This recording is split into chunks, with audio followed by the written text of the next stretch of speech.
శ్రీ శోభకృత నామ సంవత్సరం శిశిర ఋతువు మాఘమాసం ఉత్తరాయణం. తేదీ 5-3-2024 మంగళవారం. తిథి నవమి ఉదయం 8:05 వరకు. నక్షత్రం మూల సాయంత్రం 3:59 వరకు. వర్జ్యం తెల్లవారి 1:08 నుండి 2:39 వరకు. దుర్ముహూర్తం ఉదయం 8:54 నుండి 9:41 వరకు. తదుపరి దుర్ముహూర్తం ఉదయం 11:07 నుండి 11:54 వరకు. రాహుకాలం మధ్యాహ్నం 3 గంటల నుండి 4:30 వరకు. శుభ సమయం లేదు. మేషరాశి. ఆర్థిక పరిస్థితి అంతంత మాత్రంగా ఉంటుంది. చేపట్టిన పనులు సన్నిహితుల సాయంతో పూర్తి చేస్తారు.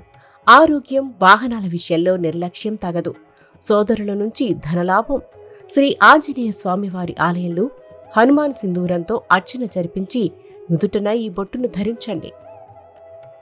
వృషభరాశి. కుటుంబ సభ్యులను కలిసి ఉల్లాసంగా గడుపుతారు. దీర్ఘకాలిక సమస్యల నుంచి బయటపడతారు. వివాదాలకు దూరంగా ఉండండి. ప్రయాణాలు లాభిస్తాయి. కాంట్రాక్టులు లాభిస్తాయి. శుభవార్త వింటారు.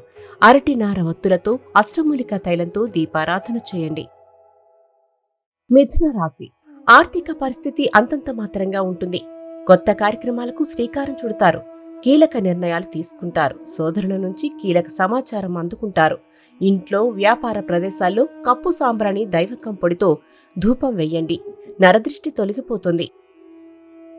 కర్కాటక రాశి. కుటుంబ సభ్యుల నుండి సహాయ సహకారాలు అందుతాయి. ఆర్థిక లావాదేవీలు లాభిస్తాయి.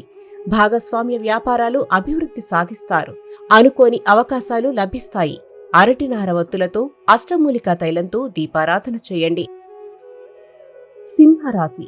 రుణ ఒత్తిడుల నుంచి బయటపడతారు. మిత్రులతో ఏర్పడిన వివాదాలు పరిష్కరించుకుంటారు. దూర ప్రాంతాల నుండి వచ్చిన సమాచారం ఆనందం కలిగిస్తుంది. కాంట్రాక్టులు లాభిస్తాయి. శ్రీ ఆంజనేయ స్వామివారి ఆలయంలో హనుమాన్ సింధూరంతో అర్చన జరిపించి నుదుటన ఈ బొట్టును ధరించండి. కన్యారాశి. వృత్తి, వ్యాపారాలు విస్తరిస్తాయి. ముఖ్యమైన వ్యవహారాల్లో ఆటంకాలు ఎదురైనా అధిగమిస్తారు. అనుకోని ప్రయాణాలు లాభిస్తాయి. క్రయ విక్రయాల్లో లాభాలు పొందుతారు. నూతన వస్త్రాలు కొనుగోలు చేస్తారు. ఇంట్లో, వ్యాపార ప్రదేశాల్లో కప్పు సాంబ్రాణి దైవికం పొడితో ధూపం వేయండి. నరదిష్టి తొలగిపోతుంది. తులారాశి. ఆర్థిక లావాదేవీలు ఆశాజనకంగా ఉంటాయి. నూతన ప్రయత్నాలు అనుకూలిస్తాయి. దూర ప్రాంతాల నుండి వచ్చిన వార్తల వల్ల ఆనందం కలుగుతుంది. పనులు పూర్తి చేయగలుగుతారు. సంతానమునకు నూతన విద్యావకాశాలు లభిస్తాయి. ఇంట్లో, వ్యాపార ప్రదేశాల్లో కప్పు సాంబ్రాణి దైవికం పొడితో ధూపం వేయండి. నరదృష్టి తొలగిపోతుంది.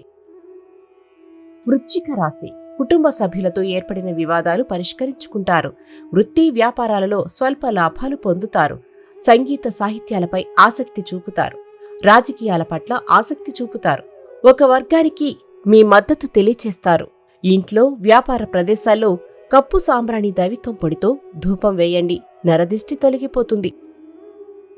ధనస్సు రాశి. విందు, వినోదాలు, శుభకార్యాలలో పాల్గొంటారు. మీ చేతుల మీదుగా కొన్ని కార్యక్రమాలు పూర్తి చేస్తారు. ఉద్యోగాలలో ప్రోత్సాహంగా ఉంటుంది. నూతన ఆభరణాలు కొనుగోలు చేస్తారు. సన్నిహితుల నుంచి విలువైన సమాచారం అందుకుంటారు. ఆర్థిక పరిస్థితి అనుకూలంగా ఉండును. ఇంట్లో, వ్యాపార ప్రదేశాల్లో కప్పు సాంబ్రాణి దైవికం పొడితో ధూపం వెయ్యండి. నరదిష్టి తొలగిపోతుంది. మకర రాశి. రుణాలు తీరుస్తారు. ఉద్యోగాలలో హోదాలు పొందుతారు. పనులలో జాప్యం జరిగినా చివరికి పూర్తి చేస్తారు. వాహనాల విషయంలో జాగ్రత్త అవసరం. సంఘంలో గౌరవం పొందుతారు. ఆహ్వానాలు అందుకుంటారు. అరటినార వత్తులతో అష్టమూలిక తైలంతో దీపారాధన చేయండి. కుంభరాశి. నూతన ఉద్యోగ అవకాశాలు పొందుతారు. ప్రయాణాలలో నూతన మిత్రుల పరిచయాలు కలిసి వస్తాయి. బంధువులను కలిసి ఆనందంగా గడుపుతారు. ముఖ్యమైన నిర్ణయాలు తీసుకుంటారు. శ్రీ ఆంజనేయ స్వామివారి ఆలయంలో హనుమాన్ సింధూరంతో అర్చన జరిపించి నుదుటన ఈ బొట్టును ధరించండి. మీనరాశి. కొత్త కార్యక్రమాలకు శ్రీకారం చుడతారు. పనులు సకాలంలో పూర్తి చేస్తారు. వాహన సౌఖ్యం పొందుతారు. దీర్ఘకాలిక సమస్యలు తీరి ఊరట చెందుతారు. ఆర్థిక పరిస్థితి మెరుగుపడుతుంది. అరటినార వత్తులతో అష్టమూలిక తైలంతో దీపారాధన చేయండి. కీర్తిశేషులు బ్రహ్మశ్రీ ములుగు రామలింగేశ్వర వరప్రసాద సిద్ధాంతి గారి ఏకైక సుపుత్రిక శ్రీమతి ములుగు శివజ్యోతి, శ్రీ శివజ్యోతి జ్యోతిష్యాలయం.